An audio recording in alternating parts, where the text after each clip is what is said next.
साथियों, आज का टॉपिक है हमारा प्रस्तावना। इसे ही हम उद्देशिका कहते हैं। उद्देशिका क्यों कहते हैं?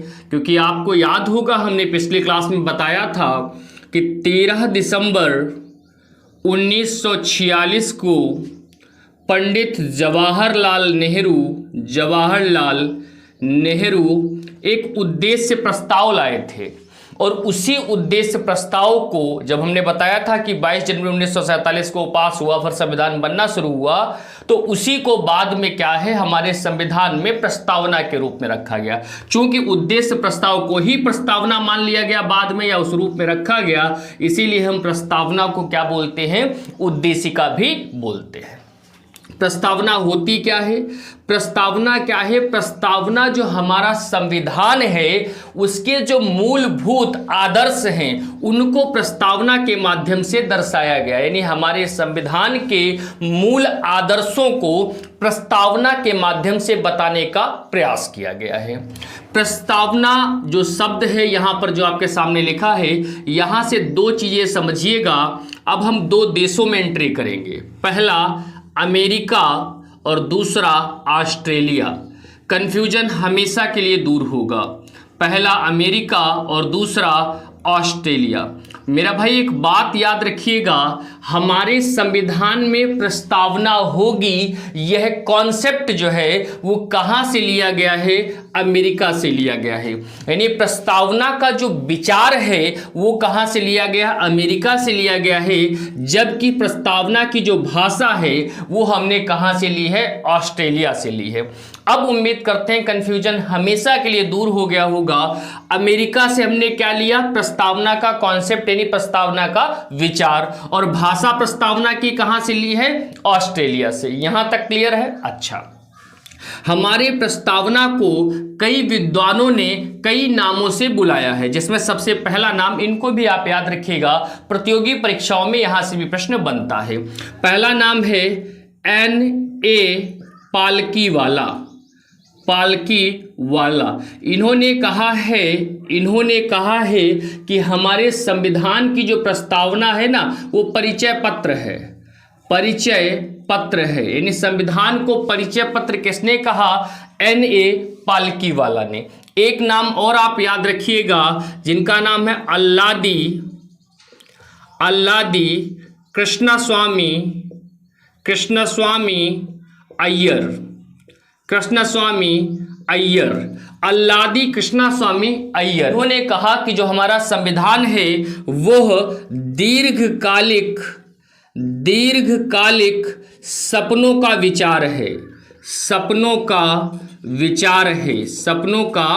विचार है। मतलब हम भविष्य में कैसा संविधान चाहते हैं, हम भविष्य में भारत को किस रूप में देखना चाहते हैं, यह कहां से क्लियर हो जाता है?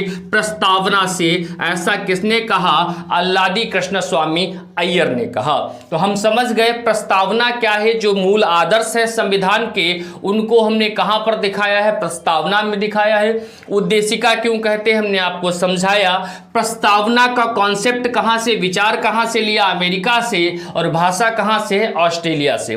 प्रस्तावना को परिचय पत्र किसने कहा? N.A. पालकीवाला ने कहा। और प्रस्तावना को दीर्घकालिक सपनों का विचार किसने कहा? अल्लादी कृष्णस्वामी अय्यर ने। एक चीज और ध्यान रखिएगा, प्रस्तावना को ही संविधान की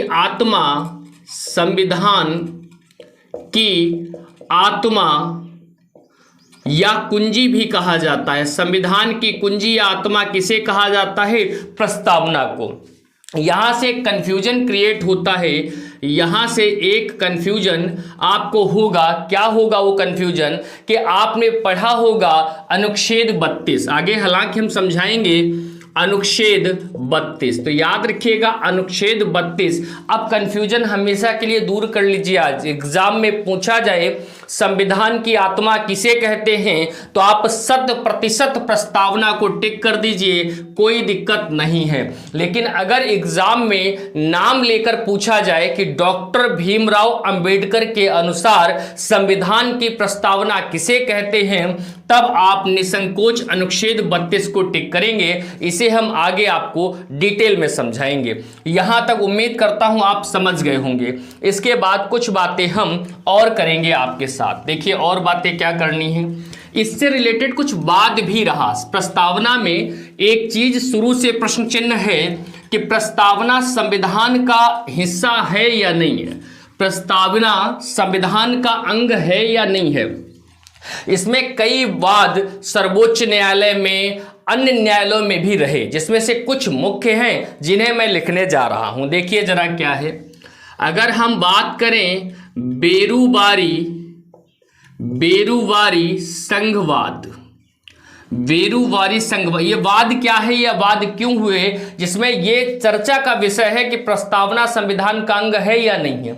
अच्छा, इससे फायदा क्या है, अंग है या नहीं है, ये क्यों चर्चा हुई, क्योंकि अगर प्रस्तावना संविधान का अंग नहीं है तो हम संविधान संशोधन करके प्रस्तावना में परिवर्तन नहीं कर सकते। तो ये वाद कब हुआ, ये हुआ 1960 में, और इसमें माननीय सर्वोच्च न्यायालय ने कहा कि प्रस्तावना संविधान का अंग नहीं है, इसमें संशोधन नहीं किया जा सकता है। इसके बाद क्या हुआ, इसके बाद हुआ केशवानंद भारती केरलवाद, और ये है 1973। इसमें माननीय सुप्रीम कोर्ट ने यह माना कि प्रस्तावना संविधान का ही भाग है, संविधान का ही अंश है, संविधान का ही अंग है, लेकिन आप इसमें संशोधन भी कर सकते हो, लेकिन ध्यान रहे मूल ढांचा में परिवर्तन नहीं होना चाहिए। संविधान की जो प्रस्तावना है, आप संशोधन चाहे जितने कर लो, प्रस्तावना में भी कोई दिक्कत नहीं है, लेकिन उसका जो मूल ढांचा है वो परिवर्तित नहीं होना चाहिए। ये किस वाद में है, केशवानंद भारती केरलवाद 1973 में। हुआ क्या, इसी के ठीक बाद 42वां संविधान संशोधन किया गया। यह आपके लिए इंपॉर्टेंट है, 42वां संविधान संशोधन किया गया, जो कि हुआ 1976 में, जिसमें हमारे प्रस्तावना में 3 नए शब्द जोड़ दिए गए। 3 नए शब्द जोड़ दिए गए, कौन कौन, समाजवादी, दूसरा पंथ निरपेक्ष, और तीसरा अखंडता। ये 3 शब्द कब जोड़े गए, 42वें संविधान संशोधन 1976 में हमारी प्रस्तावना में 3 शब्द जोड़े गए, समाजवादी, पंथ निरपेक्ष और अखंडता। समाजवादी, पंथ निरपेक्ष और अखंडता। याद रखिएगा, पूछा जाए अगर कि अब तक प्रस्तावना में कितनी बार संशोधन हुआ है, तो केवल एक बार। वो कब, 42वां संविधान संशोधन 1976, हमारी प्रस्तावना में एक ही संशोधन अभी तक हुआ है, जिसमें समाजवादी, पंथ निरपेक्ष और अखंडता 3 शब्दों को जोड़ दिया गया।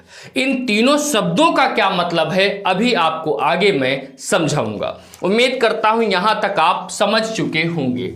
अब मैं चलता हूं थोड़ा सा और आगे। देखिए जरा, यहां तक जब आप समझ गए, तो अब हमारी जो संविधान की प्रस्तावना, उसकी शुरुआत ही है कि हम भारत के लोग। याद रखिएगा, हमारे भारत में सबसे बड़ा कौन है, तो सबसे बड़ा है संविधान। लेकिन संविधान को ताकत और शक्ति कौन देता है, यहां की जनता। तो हमारे संविधान के स्रोत की बात, अच्छा हमारा संविधान अंगीकृत कब किया गया था, तो अंगीकृत पारित 26 नवंबर 1949। 26 नवंबर 1949 को हमारा संविधान अंगीकृत किया गया था, पारित किया गया था। मैं पिछली क्लास में बता चुका हूं। फिर 26 जनवरी ने ठीक 2 महीने बाद 26 जनवरी 1950 को क्यों लागू किया गया, यहीं से शुरुआत क्यों नहीं कर दी गई, या यहीं लागू क्यों नहीं कर दिया गया। हालांकि कुछ अनुच्छेद नागरिकता वगैरह यहां से प्रभावी हो गए थे, लेकिन फिर भी पूर्ण रूप से क्यों नहीं लागू किया, मैं पिछली क्लास में बता चुका हूं। हम भारत के लोग, तो अगर हम पूछें हमारे संविधान का स्रोत क्या है, तो जवाब होगा हम भारत के लोग। भारत के लोग यानी कि जनता, यानी कि अर्थात जनता। इसका क्या क्या है, ये तो स्रोत हो गए, इसका प्रारूप क्या था और इसके उद्देश्य क्या थे। ध्यान से समझिएगा, एक भी प्रश्न आपसे छूटेगा नहीं। प्रारूप क्या थे, प्रारूप में आपको 5 चीजें, प्रारूप में कितनी चीजें, 5 चीजें, और उसके बाद उद्देश्य में भी कितनी चीजें समझाएंगे, 5 चीजें। उसके बाद आपके प्रस्तावना पूरी तरीके से आपके हवाले। सबसे पहले प्रारूप क्या था कि हमारा जो संविधान है वो संपूर्ण प्रभुत्व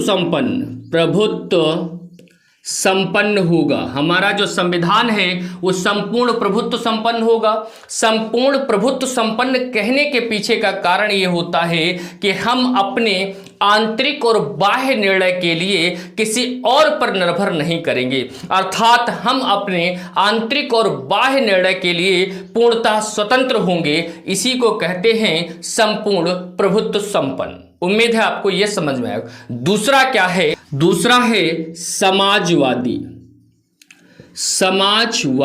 समाजवादी का मतलब क्या है, हम बराबर देखेंगे सबको, सभी क्या है संविधान की नजर में बराबर हैं।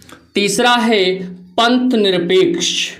पंथ निरपेक्ष का मतलब हमारे संविधान के अनुसार हमारे भारत का कोई धर्म नहीं है, सब लोग अपने अपने धर्म मानने के लिए पूर्णतः स्वतंत्र हैं। बस सरकार का नाम मात्र हस्तक्षेप है उसमें, बाकी आप स्वतः अपने हिसाब से अपने धर्म को माने, उससे संविधान को कोई लेना देना नहीं। अर्थात हमारा देश जो है वो क्या है, पंथ निरपेक्ष है। चौथा क्या है, लोकतांत्रिक का मतलब क्या है, लोकतांत्रिक का मतलब है कि जनता के द्वारा, जनता के लिए, जनता ही शासन करेगी, यानी हर प्रकार से जनता सर्वोपरि है। जनता के द्वारा, जनता के लोगों के लिए जनता ही शासन करेगी, उसे ही क्या कहते हैं, लोकतंत्र। अगला क्या है, गणराज्य या गणतंत्र। इसको थोड़ा समझना पड़ेगा। कई बार क्या होता है, लोग लोकतांत्रिक और गणतंत्र को एक ही समझ लेते हैं। बिल्कुल एक नहीं है, कुछ अंतर है। गणतंत्र का मतलब ये है यहाँ वंशागत शासन नहीं होगा, अर्थात जो भी, जिसे भी संविधान हमारा ताकत देगा, जो मुखिया होगा वो क्या होगा, वो वंशागत नहीं होना, वंशानुगत नहीं होना चाहिए। वो कैसा नहीं होना चाहिए, वंशानुगत नहीं होना चाहिए, मतलब राजा का बेटा राजा नहीं बनेगा। यही क्या है, गणतंत्र। तो हमारे संविधान का प्रारूप समझाता कौन है, प्रस्तावना। कितने शब्दों में, 5 शब्दों में इसने प्रारूप को समझाया। उद्देश्य क्या थे, इसमें भी हम आपको 5 बातें समझाएंगे। उद्देश्य क्या थे, इसमें भी 5 बातें, और ये जो शब्द मैं आपको समझा रहा हूं यहां से भी प्रश्न बनते हैं और आपके एग्जाम में बनेंगे, ठीक है। अब उद्देश्य क्या था, पहला ये समझ गए आप, प्रारूप समझ गए। इसके बाद अब हम समझते हैं उद्देश्य। पहला क्या है, न्याय। न्याय कैसा, अब न्याय पर ध्यान दीजिएगा। आर्थिक न्याय, सामाजिक न्याय, आर्थिक न्याय, सामाजिक न्याय, राजनीतिक न्याय।